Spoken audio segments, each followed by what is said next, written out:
पर काम हुआ तो उसमें एक भारत है। सबसे ज़्यादा वैक्सीनेशन लगाने में किसी देश का नाम आता है तो भारत है। तो मैं तो यही कहूँगा, अब भी जो नए कोविड प्रोटोकॉल आएंगे उसकी पालना हर कोई करे तो उसका लाभ हमें मिलेगा कि हम संक्रमण को फैलाएंगे नहीं बल्कि देश को बचाने का काम करेंगे। Okay, will have to watch and wait on this one. आजकल जो पॉलिटिकल चर्चा चल रही है, पार्लियामेंट संसद अभी चल रहा है, आपने सुना है लटके झटके कुत्ते बिल्ली चूहे की बातें चल रही हैं।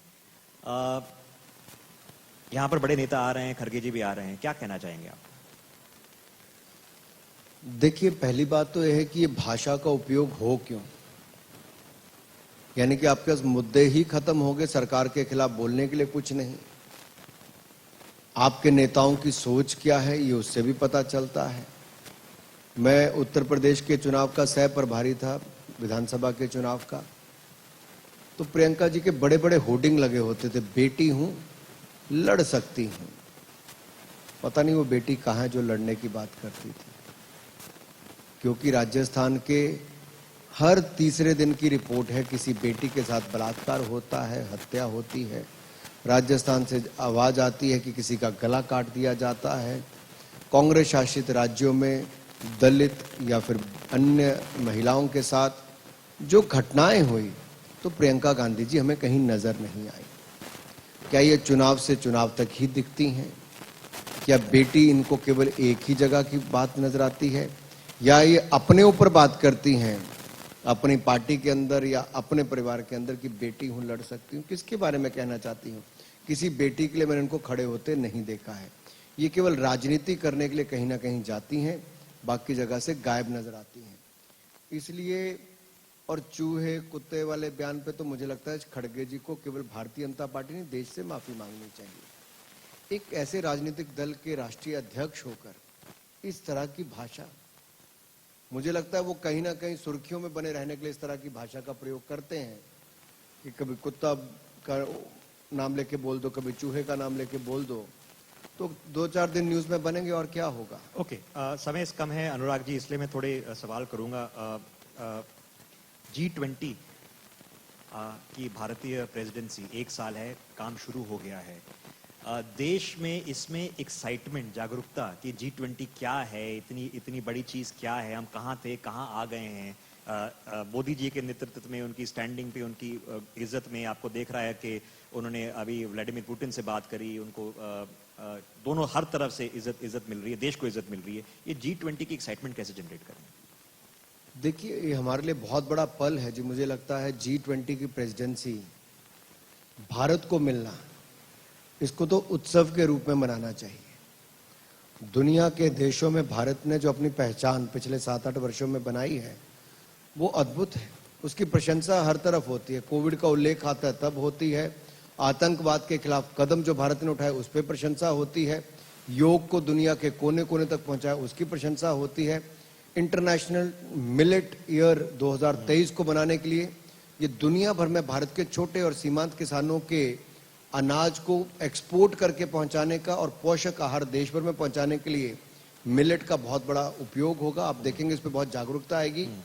ऐसे G20 की प्रेसिडेंसी आना ये भारत के लिए गौरव की बात है। 200 से ज्यादा ऐसी मीटिंग्स भारत में 1 वर्ष के अंदर होगी, यानी कि लगभग हर दूसरे दिन कहीं ना कहीं कोई बैठक हो रही है। हर राज्य में उत्साह है, चाहे विपक्ष की सरकार हो, उसको भी अपने कला, संस्कृति, साहित्य और गौरवशाली इतिहास को बढ़ चढ़कर दुनिया को बताना चाहिए।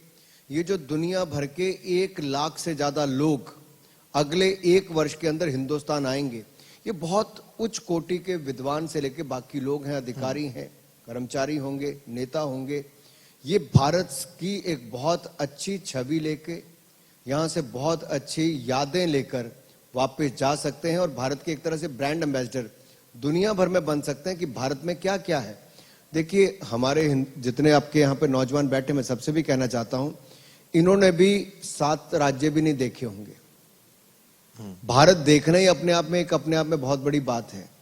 तो दुनिया भर के लोग जब अगर 3-4 राज्यों में भी घूम जाएंगे, उनकी कला संस्कृति अलग अलग देखेंगे, तो भारत में बहुत कुछ दिखाने के लिए, टूरिज्म को बढ़ाने का एक बहुत बड़ा अवसर आया है। वासुदेव कुट्टुंबकम और विश्वगुरु का मार्गदर्शन। समय कम है बट एक दो सवाल करूंगा कि जो पठान मूवी की कंट्रोवर्सी है, अब बोला गया कि चिट्ठियां आपको लिखी जा रही हैं, क्या मामला खत्म है या अभी भी चर्चा जायज है इस पे? देखिए, central board for film certification इसके दायरे में आता है कि किस फिल्म को कौन सी अनुमति देनी है, क्या उसकी ग्रेडिंग होगी, कौन सा सीन में कुछ बदलाव करना नहीं करना, अभी वो स्थिति आनी है और जब आएगी मुझे पूर्ण विश्वास है सीबीएफसी वाले उस पर उचित निर्णय लेंगे। ओके, हाल ही में फुटबॉल वर्ल्ड कप खत्म हुआ है, आपका कोई फेवरेट प्लेयर था फुटबॉल वर्ल्ड कप में? मेसी था और जीते हैं, लेकिन कहीं और का खिलाड़ी फेवरेट होना ठीक है। आपको बहुत शानदार फाइनल हुआ, अगर सही बात कही जाए, फाइनल हो तो ऐसा फाइनल हो। लेकिन दूसरी देखने वाली ये बात है कि हम भारत में भी फुटबॉल को कैसे और लोकप्रिय बना अभी मोदी जी नॉर्थ ईस्ट से आए हैं कि वहां से शुरुआत होगी, हम कब खेलेंगे फुटबॉल वर्ल्ड कप? हम भी खेलेंगे, क्योंकि भारत ने अंडर 17 का वुमेन वर्ल्ड कप करवाया, अंडर 17 का मेंस वर्ल्ड कप कराया, दोनों बहुत सफल हुए हैं। देखिए, किसी भी खेल में आपको अंतर्राष्ट्रीय स्तर पे बहुत अच्छा करने के लिए कम से कम 12 से 16 साल का समय कम से कम चाहिए उस स्टेज तक पहुंचने के लिए। और हमारा प्रयास रहेगा कि फुटबॉल को उसी तेजी के साथ आगे बढ़ाएं, ताकि फुटबॉल जैसे आईएसएल है या आई लीग है, बहुत सारे टूर्नामेंट्स, बहुत पुराने टूर्नामेंट देखेंगे तो डोरेंट कप से लेके आपको बाकी सब तो कब तक याद आएंगे कि बहुत अच्छे टूर्नामेंट होते थे। एशिया में भी भारत 50 के दशक में चैंपियन रही, लेकिन उसके बाद क्या हुआ? अब मैं कोई पुरानी सरकारों की खेल नीतियों पर कटाक्ष करने के लिए यहाँ नहीं बैठा, लेकिन मैं ये जरूर कहूंगा कि हमारी सरकार ने आकर, मोदी जी की सरकार ने आकर 840 करोड़ से बजट को बढ़ाकर 3000 करोड़ कर दिया है खेलों की दृष्टि से, ताकि खेलों को बढ़ावा दे सके। दूसरा, खेलों का आधारभूत ढांचा बनाने के लिए 600 करोड़ पहले खर्च हो रहा था, अब 2700 करोड़ पे हमने उसको किया है। जो बजट, अभी जो पैसा खेल के इंडोर स्टेडियम से लेके आउटडोर सब बनाने पे खर्च हो रहा है। ओके, अनुराग जी, बस कुछ महीने रह गए, क्रिकेट का वर्ल्ड कप आ रहा है, आप रोहित, विराट, पूरी टीम को, पूरी देश जो उनके साथ लगी हुई, एक्साइटमेंट तो शुरू हो गई है, क्या संदेश देना चाहेंगे? मैं तो शुभकामनाएं जैसे आप देंगे वैसे मैं दूंगा, और आप सबकी ओर से टीम इंडिया को बहुत सारी शुभकामनाएं कि वो जीते। देखिए, पीछे भी रंग नीला है, वहां मेरी जैकेट का रंग भी नीला है, तो टीम इंडिया, उनको भी नीली जर्सी वालों को बहुत शुभकामनाएं। ओके, अनुराग जी हमारे साथ इंडिया न्यूज मंच 2022 का उद्घाटन करने के लिए बहुत बहुत शुक्रिया। It's always good to talk to you sir, thank you for coming. धन्यवाद। मैं भूल गया था कि आपका स्वेटर का रंग भी नीला है। धन्यवाद। Thank you very much.